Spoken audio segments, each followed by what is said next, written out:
नमस्कार, मैं हूं हरिशंकर व्यास। सेंट्रल हॉल में आपका स्वागत है। पार्टी और नेताओं की जमात में इन दिनों कांग्रेस बहुत बदनाम है। सत्ता के लिए सीबीआई, इनकम टैक्स जैसी एजेंसियों के दुरुपयोग की बात हर नेता कर रहा है। करुणानिधि के बेटे स्टालिन के यहां सीबीआई के छापे की घटना ने कांग्रेस की भारी बदनामी कराई। तभी मुलायम सिंह यादव, अखिलेश यादव ने तल्ख अंदाज में कहा है कि जो नेता कांग्रेस के आगे सरेंडर नहीं करता उसका सीबीआई व इनकम टैक्स के जरिए उत्पीड़न होता है। कांग्रेस और यूपीए सरकार के नेताओं ने इस बात को नजरअंदाज किया हुआ है कि कैसे उसके खिलाफ पूरी राजनीतिक जमात गुस्साई हुई है। करुणानिधि परिवार से लेकर मायावती, मुलायम सिंह, मधु कोड़ा, शिबू सोरेन, जगन मोहन आदि कई नेता कांग्रेस को समर्थन देने या उसके साथ रहने की कीमत चुका रहे हैं। कोई सीबीआई, ईडी के जाल में फंसा है तो कोई आय से अधिक संपत्ति के मामले में लाचार है। आय से अधिक संपत्ति और सीबीआई की जांच ने नेताई जमात में मन ही मन यह खुन्नस बनाई है कि एक बार कांग्रेस निपटे तो फिर हम देखेंगे। सवाल है, क्या सचमुच कांग्रेस के व्यवहार में ऐसी क्रूरता है? क्या वह सहयोगी व समर्थकों को ही निपटाती है? यही आज चर्चा का विषय है। पर चर्चा से पहले सुर्खियां, राजकाज व गपशप है और शुरुआत सत्ता गलियारों की गपशप से करते हैं। राहुल गांधी की नई टीम की घोषणा का इंतजार 20 जनवरी से हो रहा है। जयपुर में उपाध्यक्ष की जिम्मेदारी संभालने के बाद से वे लगातार कांग्रेस नेताओं से बात कर रहे हैं, लेकिन अभी तक उन्होंने टीम का ऐलान नहीं किया है। जानकार सूत्रों के मुताबिक उनकी टीम की घोषणा में थोड़ी और देरी हो सकती है। कांग्रेस अध्यक्ष सोनिया गांधी इस समय देश से बाहर हैं। वे मेडिकल चेकअप के लिए विदेश गई हैं और अप्रैल के दूसरे हफ्ते में दिल्ली लौटेंगी। उसके बाद वे और राहुल गांधी दोनों कर्नाटक के विधानसभा चुनाव के प्रचार में बिजी होने वाले हैं। कांग्रेस ने भाजपा के सामने कर्नाटक की चुनौती उछाली है। राहुल के उपाध्यक्ष बनने के बाद यह पहला चुनाव है। यहाँ की जीत उनका और उनकी टीम का मनोबल बढ़ाने वाली होगी। तभी माना जा रहा है कि राहुल की नई टीम की घोषणा में कुछ और समय लग सकता है। सूत्रों के मुताबिक अगले हफ्ते शनिवार तक टीम का ऐलान हो सकता है। उस समय तक सोनिया गांधी लौट आएंगी, लेकिन अगर अगले हफ्ते टीम नहीं घोषित हुई तो 5 मई के कर्नाटक चुनाव के बाद ही टीम का ऐलान होगा।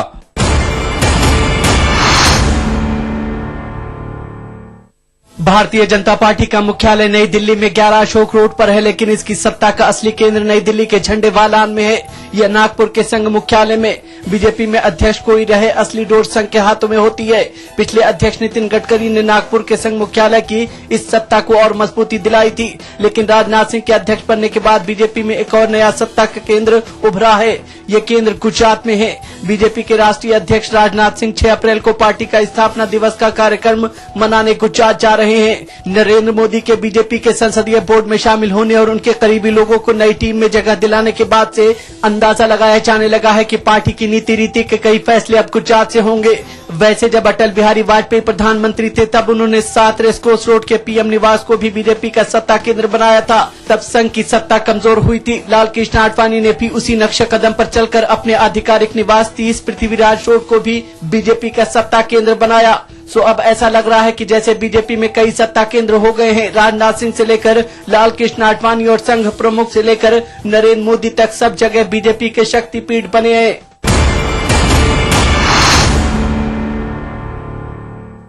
कांग्रेस पार्टी के नेता लोकसभा चुनाव में पार्टी की संभावनाओं को लेकर बहुत भरोसे में नहीं है। उन्हें कांग्रेस की सीटें कम होने का पक्का यकीन है, लेकिन बिखरे हुए विपक्ष की वजह से यह तय है कि सत्तारूढ़ गठबंधन को कहीं भी एकजुट विपक्ष का मुकाबला नहीं करना पड़ेगा। तमाम कोशिशों के बावजूद गैर कांग्रेसवाद का हल्ला नहीं बन पाया है। कांग्रेस का मानना है कि विपक्ष के बिखरे होने से हर प्रदेश में बहुकोणीय संघर्ष होगा। सभी क्षत्रपों ने पहले ही साफ कर दिया है कि वे चुनाव पूर्व गठबंधन नहीं करेंगे। तमिलनाडु में द्रविड़ पार्टियों का ग्रैंड अलायंस नहीं बन पाया है, तो महाराष्ट्र में शिवसेना, मनसे और भाजपा को एक मंच पर लाने की कोशिशें कामयाब नहीं हुई हैं। आंध्र प्रदेश में भी वाईएसआर कांग्रेस, टीडीपी, टीआरएस और भाजपा अलग अलग ताल ठोक रहे हैं। कर्नाटक में कुछ लोगों ने कोशिश की, लेकिन भाजपा और जेडीएस का चुनाव पूर्व अलायंस नहीं हुआ और वहां भी जेडीएस, येदियुरप्पा की कजपा और भाजपा सब अलग लड़ रहे हैं। ओडिशा में भी बीजेपी भाजपा का तालमेल नहीं हो रहा है। कांग्रेस नेताओं को बिहार में जेडीयू भाजपा के अलग होने की उम्मीद दिख रही है और उत्तर प्रदेश में सभी पार्टियां अलग अलग लड़ती दिख रही हैं। तभी कांग्रेस को उम्मीद है कि बिखरे हुए विपक्ष का फायदा उसको चुनाव में भी होगा और इसी वजह से चुनाव बाद यूपीए 3 बनाना भी आसान होगा। अब आज की ताजा सुर्खियां हैं। ये लीक से कुछ हटकर है और इनसे तुरंत देश की दशा दिशा के हाल बूझ सकेंगे।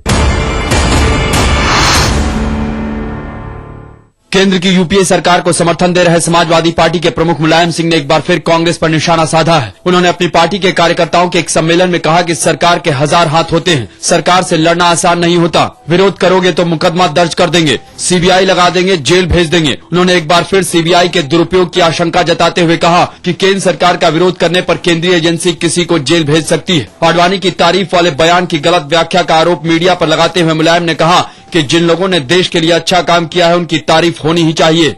प्रधानमंत्री मनमोहन सिंह ने कहा है कि 2G स्पेक्ट्रम आवंटन में छिपाने को कुछ भी नहीं है। भाजपा नेता और संयुक्त संसदीय समिति के सदस्य यशवंत सिन्हा के बयानों का जवाब देते हुए प्रधानमंत्री की ओर से कहा गया कि वे पहले से कहते रहे कि सरकार के पास या निजी तौर पर उनके पास इस मामले में छिपाने को कुछ भी नहीं है। प्रधानमंत्री कार्यालय की ओर से सारे दस्तावेज पहले ही सौंपे जा चुके हैं। गौरतलब है कि यशवंत सिन्हा ने चिट्ठी लिखकर कहा था कि प्रधानमंत्री अगर कुछ नहीं छिपाना चाहते हैं तो उन्हें जेपीसी के सामने आना चाहिए। बलात्कार और महिलाओं के प्रति होने वाले दूसरे अपराधों की सजा बढ़ाने वाला कानून लागू हो गया। संसद के दोनों सदनों से पास किए गए कानून पर राष्ट्रपति प्रणब मुखर्जी ने दस्तखत कर दिए। इस कानून में तेजाब फेंकने, घुर कर देखने और पीछा करने जैसे अपराधों के लिए भी कड़ी सजा का प्रावधान किया गया है। पिछले साल दिल्ली में हुई सामूहिक बलात्कार, नृशंस हत्या की वारदात के बाद यह कानून बनाया गया है। प्रधानमंत्री मनमोहन सिंह ने एक बार फिर कहा है कि गठबंधन की सरकार चलाना आसान नहीं है। सीआईआई के सालाना समारोह का उद्घाटन करते हुए प्रधानमंत्री ने माना कि शासन में कमियां और कहा कि लोकतंत्र का फायदा यह है कि इसमें कमियां छिपती नहीं हैं। प्रधानमंत्री ने कहा कि कई कमियां हैं, भ्रष्टाचार एक समस्या है, नौकरशाही की जड़ता भी एक समस्या है और गठबंधन को चलाना आसान नहीं है। सीआईआई के इस कार्यक्रम में कल कांग्रेस उपाध्यक्ष राहुल गांधी का भाषण होने वाला है। फिलहाल अब एक ब्रेक है, उसके बाद राजकाज की खबरें देने वाली बातें होगी।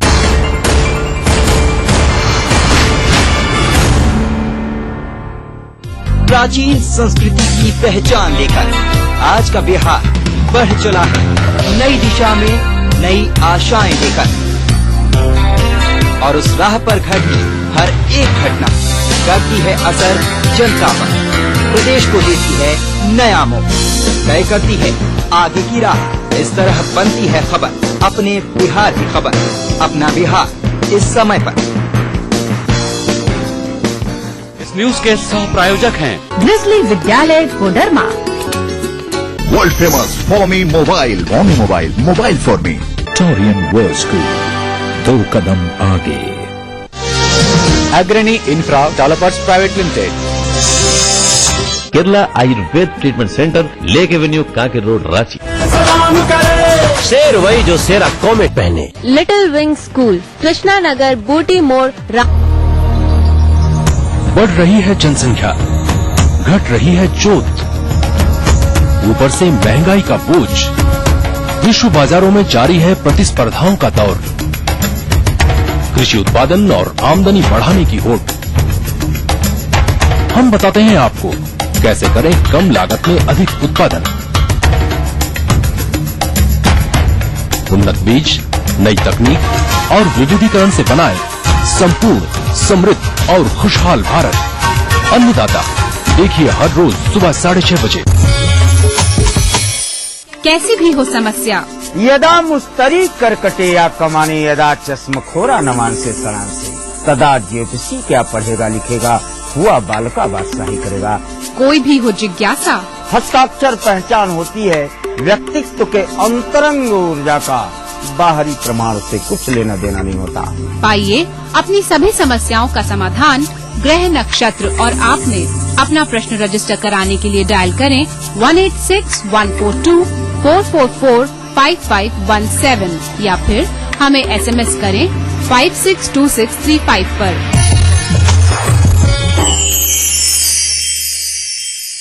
बिहार में भ्रष्टाचार पर रोक लगे। जितना प्रस्ताव आया उसका 1% से भी कम एक्चुअल इन्वेस्टमेंट हुआ। चाहिए था करना, कदम उठाना, वो कदम नहीं उठा रहे हैं। तो सरकार चाहे जिसकी भी हो, ईमानदारी की कमी रही है। यात्राएं हो रही हैं। तो मकसद क्या होता है? जनता की मूल समस्याओं से ध्यान हटाने के लिए राम राज्य लाने की कल्पना निश्चित रूप से करें। जो आम लोग चाहते हैं वो हल हो। सरकार जितना कहती है उसका 10% से ज्यादा फायदा होने वाला नहीं। बस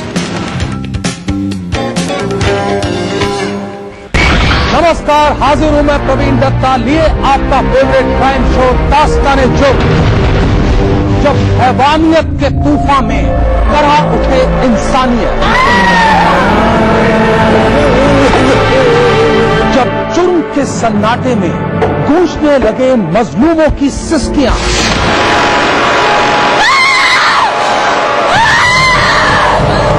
तब उस खामोश जुर्म को हम देते हैं मुकम्मल आवाज और करते हैं आपको बाखबर, ताकि आप न हो जाएं किसी की खौफनाक बदनीयत के शिकार।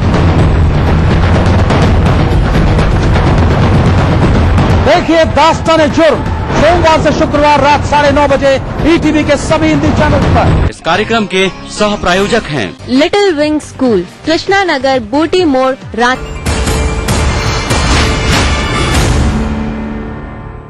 ब्रेक के बाद आपका स्वागत है। हाशिए में इधर उधर कई बातें व घटनाएं दबी हुई होती है, इनका खासा राजनीतिक अर्थ होता है। उन्हीं में से अब पेश है राजकाज की कुछ बातें। कांग्रेस पार्टी को यूपीए के मजबूत बने रहने का भरोसा है। पार्टी के नेताओं का भरोसा हैरान करने वाला है। एक वरिष्ठ नेता का कहना है कि यूपीए छोड़कर जाने वाली पार्टियों में से कुछ सहयोगी वापस जुड़ने वाले हैं। जानकार सूत्रों के मुताबिक कांग्रेस के आला नेताओं की बात झारखंड विकास मोर्चा के नेता बाबूलाल मरांडी से हुई है। जानकारों का कहना है कि दोनों पार्टियां एक बार फिर एक हो सकती हैं। इसी तरह ममता बनर्जी के संपर्क में भी पार्टी के कई नेता हैं। उनकी वापसी का भरोसा भी जताया जा रहा है। कहा जा रहा है कि तमिलनाडु में डीएमके और कांग्रेस मिलकर चुनाव लड़ेंगे और अगर करुणानिधि अलग लड़ने पर अड़े रहे तो कांग्रेस का अलायंस जयललिता से भी हो सकता है। इसी तरह एमआईएम के भी फिर से कांग्रेस के साथ आने का भरोसा कई नेताओं ने जताया है। भाजपा के राष्ट्रीय अध्यक्ष राजनाथ सिंह ने भी कहा है कि लोकसभा चुनाव नवंबर में हो सकते हैं। पश्चिम बंगाल के मुख्यमंत्री ममता बनर्जी ने भी यही समय सीमा दी है और मुलायम सिंह यादव के साथ साथ उनके बेटे अखिलेश यादव व पार्टी के महासचिव राम गोपाल यादव ने भी कहा कि चुनाव नवंबर में होंगे। लेकिन सवाल है कि जुलाई अगस्त में होने वाले संसद के मानसून सत्र में ऐसा क्या होगा जिससे नवंबर में चुनाव की नौबत आएगी। क्या सरकार के खिलाफ अविश्वास प्रस्ताव लाया जाएगा या विपक्ष एकजुट होकर सरकार पर विश्वास मत हासिल करने का दबाव बनाएगा। भाजपा और सरकार की सहयोगी पार्टियां इन दोनों संभावनाओं से इनकार कर रही हैं। फिर हाथ पर हाथ धरे बैठे रहने से कुछ नहीं होगा। भाजपा को उम्मीद है कि कांग्रेस खुद ही समय से पहले चुनाव कराएगी, लेकिन कांग्रेस नेताओं ने इस संभावना को खारिज कर दिया है। आंध्र प्रदेश, उत्तर प्रदेश, झारखंड और तमिलनाडु के नेताओं और पार्टियों ने कांग्रेस को जितवाया, यूपीए सरकार चलवाई, लेकिन इन्हीं में से कई नेता यूपीए राज की बदौलत ही भ्रष्टाचार व आय से अधिक संपत्ति के मामलों में उलझे हैं। इस पर आगे चर्चा करें उससे पहले देखें मेरा ये खुलासा। मुलायम सिंह यादव और मायावती दोनों कहते रहे कि वे कट्टरपंथी ताकतों को रोकने के लिए यूपीए को समर्थन दे रहे हैं। कांग्रेस के आसपास हमेशा क्षेत्रीय पार्टियों का जमावड़ा सेकुलरिज्म के नाम पर होता है। मुलायम सिंह और मायावती दोनों ने कहा कि उनके खिलाफ सीबीआई का दुरुपयोग हुआ, लेकिन फिर भी दोनों इस बात को स्वीकार नहीं करेंगे कि वे सीबीआई या आयकर विभाग के डंडे की जोर से सरकार को समर्थन दे रहे हैं। समर्थन देने का आधार सेकुलरिज्म बताया जाएगा, लेकिन हकीकत यही है कि कांग्रेस को समर्थन देने वाली छोटी और बड़ी पार्टियां सहयोगियों के प्रति उसके रवैये को लेकर आहत है। डीएमके को भी कांग्रेस से इसी बात की नाराजगी है। डीएमके ने 9 साल कांग्रेस नेतृत्व वाली सरकार चलवाई, लेकिन पार्टी के सुप्रीमो करुणानिधि की बेटी कनिमोझी इसी सरकार के दौरान जेल गई और पार्टी के एक वरिष्ठ नेता ए राजा को भी जेल जाना पड़ा। करुणानिधि के करीबी रिश्तेदार मारन बंधु अलग सीबीआई की जांच में फंसे हैं और हाल में उनके बेटे स्टालिन के घर पर भी छापा पड़ गया। स्टालिन के घर छापे से सीबीआई के दुरुपयोग के आरोप एक बार फिर जोर शोर से उभरे। हालांकि कांग्रेस नेताओं ने सफाई दी, खुद प्रधानमंत्री ने इसे गलत बताया, लेकिन बहुत कम लोगों को यकीन हुआ कि बिना ऊपर की मंजूरी के सीबीआई ने स्टालिन के घर पर छापा मारा। यह सिर्फ करुणानिधि या मुलायम और मायावती का मामला नहीं है। आंध्र प्रदेश में कांग्रेस से अलग होने वाले जगन मोहन रेड्डी इसकी मिसाल हैं, तो झारखंड में शिबू सोरेन और मधु कोड़ा दोनों यूपीए के साथ रहते हुए जांच एजेंसियों का निशाना बने। यूपीए से अलग होने वाली ममता बनर्जी के खिलाफ कांग्रेस ने अपने रेल राज्य मंत्री से श्वेत पत्र जारी करवाया और महाराष्ट्र में अपनी सहयोगी एनसीपी के नेता अजीत पवार के खिलाफ भी सरकार की मशीनरी के काम करने का आरोप लगा, जिसकी वजह से अजीत पवार ने उप मुख्यमंत्री पद से इस्तीफा दिया था। अपने सहयोगियों के प्रति कांग्रेस के नजरिए का इजहार सबसे कड़वे अंदाज में जेडीएस के नेता करते हैं। कांग्रेस जब कर्नाटक में जेडीएस के समर्थन से सरकार चला रही थी, तब कांग्रेस का मुख्यमंत्री और जेडीएस का उप मुख्यमंत्री होता था। सरकार चलने के दौरान ही कांग्रेस ने जेडीएस के 2 उप मुख्यमंत्री तोड़कर अपने साथ कर लिए। कांग्रेस विधायक दल के मौजूदा नेता सिद्धरमैया और अगले चुनाव में कांग्रेस की रणनीति समिति के अध्यक्ष सीएम इब्राहिम जेडीएस से ही आयात किए हुए हैं। कांग्रेस की सहयोगी रही पार्टियों का मानना है कि कांग्रेस अपने सहयोगियों को बराबरी का दर्जा देकर उन्हें साथ रखने की बजाय दबाकर साथ रखने में यकीन करती है। एनडीए में इसका उलट है, वहाँ सहयोगी पार्टियां भाजपा को दबा कर रखती हैं, जबकि यूपीए में कांग्रेस अपनी सहयोगी पार्टियों को दबा कर रखती है। इस दबाने की प्रक्रिया में सीबीआई, ईडी, आयकर विभाग जैसी एजेंसियां बहुत कारगर साबित होती हैं। कांग्रेस पहले भी इस आरोप को लेकर बदनाम थी, लेकिन स्टालिन वाले कांड के बाद उसकी ज्यादा बदनामी हुई है। उसने सहयोगियों का भरोसा गंवाया है। अब एक ब्रेक है, उसके बाद राजनीति में सीबीआई के रोल पर चर्चा करेंगे।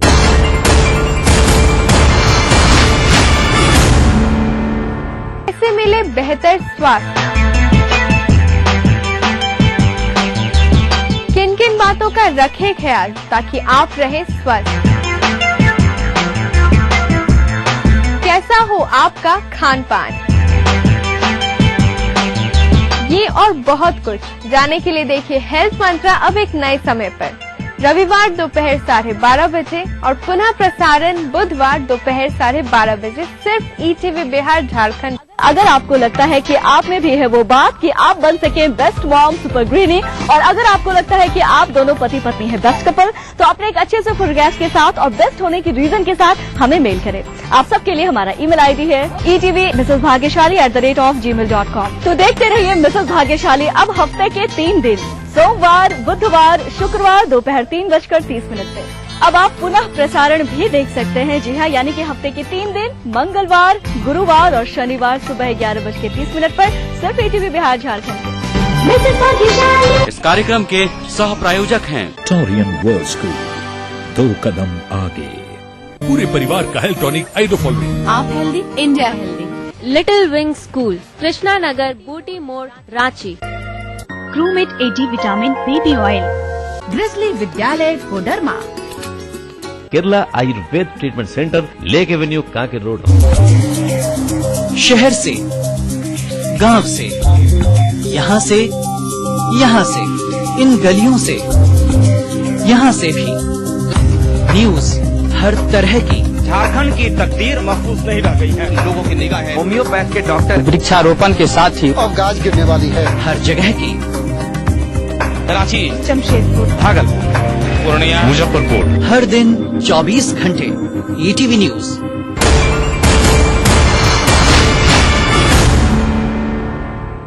इधर डीएमके ने समर्थन वापस लिया, उधर सीबीआई करुणानिधि के बेटे स्टालिन के यहाँ छापा मारने पहुंच गई। यह घटना कांग्रेस की निर्णायक बदनामी वाली साबित हुई है। इसके आगे बहुत गंभीर नतीजे होंगे। इस पर चर्चा के लिए आज मेरे साथ वरिष्ठ पत्रकार शीला भट्ट है। शीला जी, मुलायम सिंह यादव और अखिलेश यादव ने जिस तल्ख अंदाज में यह आरोप लगाया है कि कांग्रेस और यूपीए सरकार सीबीआई और आयकर विभाग से जो उत्पीड़न करती है, जो उसके आगे सरेंडर नहीं होते हैं, ये जो आरोप है, क्या सचमुच में ये बाकी छत्रपों और क्षेत्रीय पार्टियों में भी ये क्लिक हो रहा है? ये बात धारणा बन रही है? शंकर जी, बिल्कुल मैं मानती हूँ कि इस देश की ये एक बहुत बड़ा एक काला अध्याय है इस देश का, जिसका नाम है सीबीआई। और हम सीबीआई की जितनी भी निंदा करें वो कम है, क्योंकि जो अपनी एक इतनी बड़ी संस्था का उपयोग पॉलिटिकल पार्टी के हाथ में करने दे रहे हैं। आज आप अगर साउथ से शुरू करें तो जयललिता, येदियुरप्पा, जगनमोहन रेड्डी, फिर शरद पवार की सरकार के सामने जो थोड़े केसेस और भी जा रहे हैं सीबीआई में वो, उसके बाद सीबीआई के क्रिमिनल केसेस गुजरात में है वो, और फिर मायावती, मुलायम सिंह यादव तो है ही। और उसमें मैं खास बताना चाहती हूँ कि आजकल आप जो मुलायम सिंह यादव और कांग्रेस की जो कुश्ती देख रहे हैं वो इसलिए हो रही है कि एक बहुत बड़ा इम्पोर्टेंट एक माइलस्टोन 12-13 मार्च को खत्म हुआ है। उस दिन 90 दिन हो गए हैं सुप्रीम कोर्ट का दिसंबर 2012 का एक जजमेंट, उसमें सुप्रीम कोर्ट ने ये कहा है सीबीआई को कि जो मुलायम की आयु से आवक से अधिक जो संपत्ति है वो केस में इन्वेस्टिगेट करे और कुछ मिले तो उस पे मुकदमा दर्ज किया, तो वो 12 मार्च को करना था, उसकी डेडलाइन खत्म हो गई है और सीबीआई न करे इसलिए मुलायम सिंह यादव भी कर रहे हैं, और सीबीआई करे या न करे उसकी कांग्रेस उसमें नहीं, तो वही असली नहीं तो ये सीबीआई का काला अध्याय नहीं बनता, ये सीबीआई का नहीं, ये कांग्रेस या जो सरकार है, सरकार औजार बनाते हुए। मैं ये कहना चाहती हूँ जो आमतौर से लोग नहीं बोलते हैं, लोग कांग्रेस को बहुत ज्यादा कॉन्ट्रिज्म करते हैं, मैं भी कर रही हूँ। मैं ये कहना चाहती हूँ इस केस में आयु से अधिक संपत्ति वाले मामले में जो मुलायम सिंह यादव के खिलाफ है और उसके फैमिली के खिलाफ है, जिसमें 4 मेजर एक्यूज्ड है, मुलायम सिंह यादव, अखिलेश यादव, डिम्पल यादव और प्रतीक यादव। मैं ये कहना चाहती हूँ कि अगर 12 मार्च को जो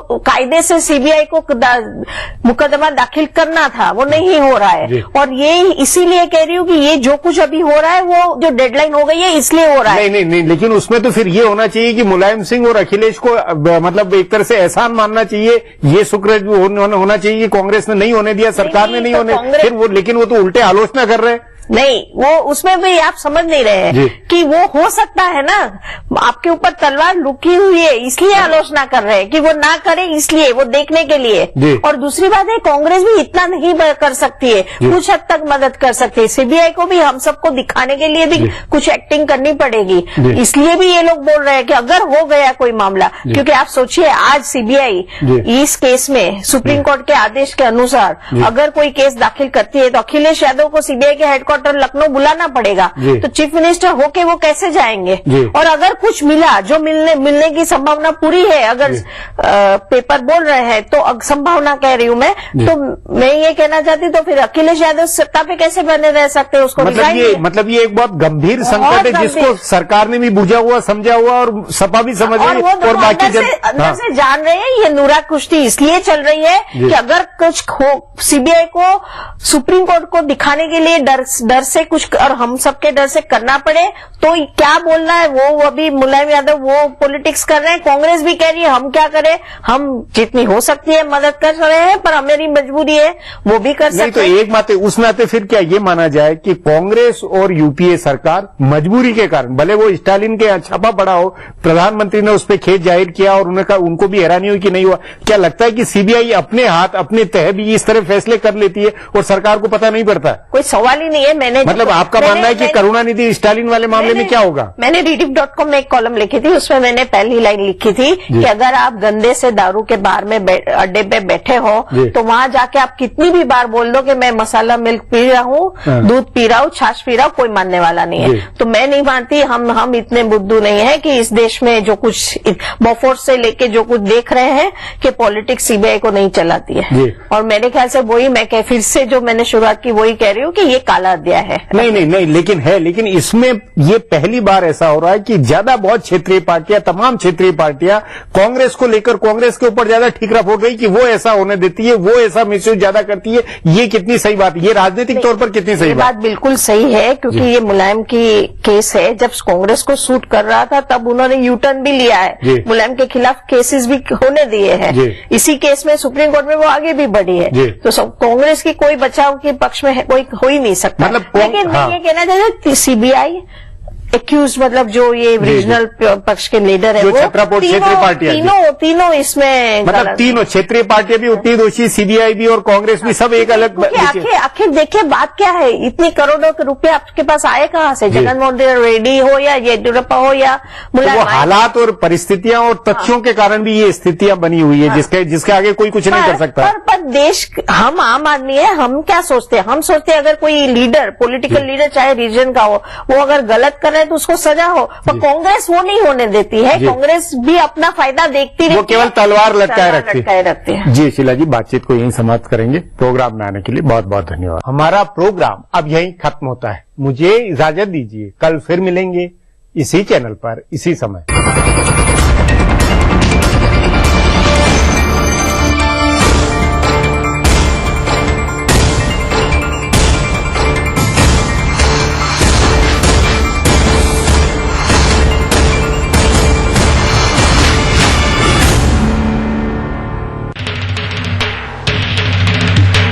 सीता की जन्मभूमि गांधी की कर्मभूमि सम्राट अशोक की शक्ति भूमि धर्म भूमि बिहार बिहार ये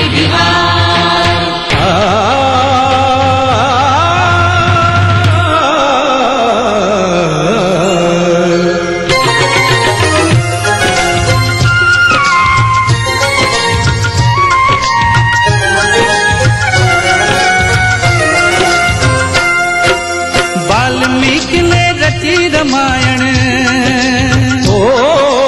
वाल्मीकि ने रची रामायण लव कुश को जाने संसार ये है मेरा बिहार हाँ ये मेरा बिहार ये है मेरा बिहार हाँ ये मेरा बिहार ये है मेरा बिहार हाँ ये मेरा बिहार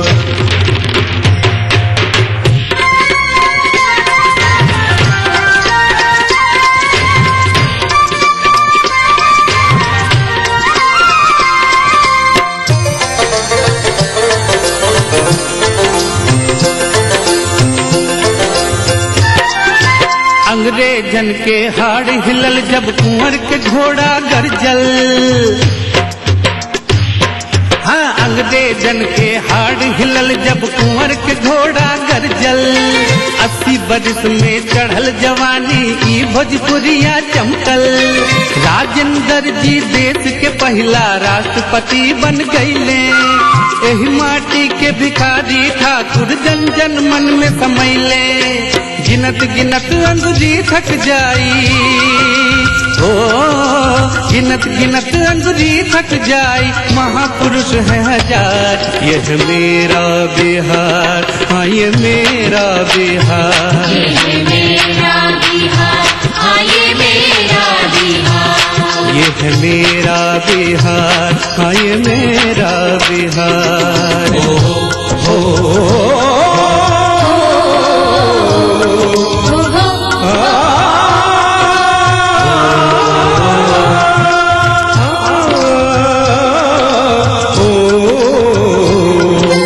विद्यापति का मधुर गीत सौ गुंजले ममराई पटना में गुरु गोविंद सिंह के गुरुद्वारा है भाई गंगा मैया अमृत धारा के रस पान करेल खिल सीता मैया ई धरती का जग में मान पढ़ेल खिल कहे बिहारी देव भूमि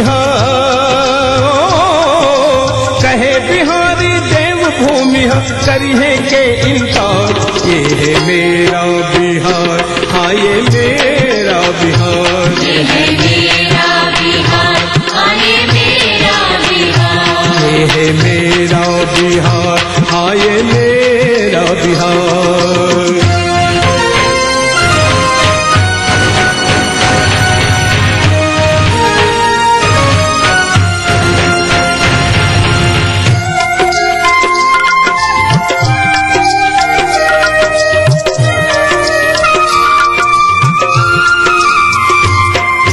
मगर जगह ऐसन है भैया जहाँ बनले राजधानी राजा अशोक के चलले शासन का इतिहास बखानी बुद्ध के ज्ञान इहे पर मिलले चर्चा विदेश ले भैले चीन जापान नेपाल श्रीलंका बौद्ध धर्म अपनैले जैन धर्म महावीर चलाए ओ जैन धर्म महावीर चलाए लिए यही अवतार ये है मेरा बिहार हाँ ये मेरा बिहार ये है मेरा बिहार हाँ ये मेरा बिहार वाल्मीकि ने रची रामायण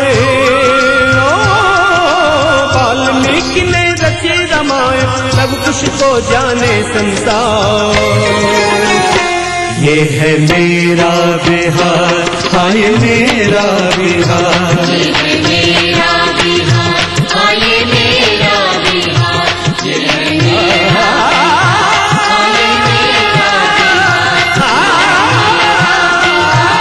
ये मेरा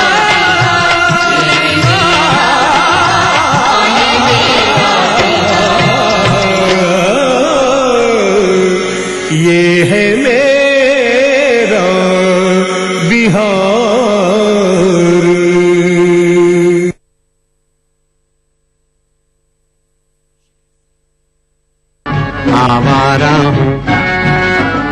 क्या गर्दिश में हूँ, आसमान का तारा हूँ।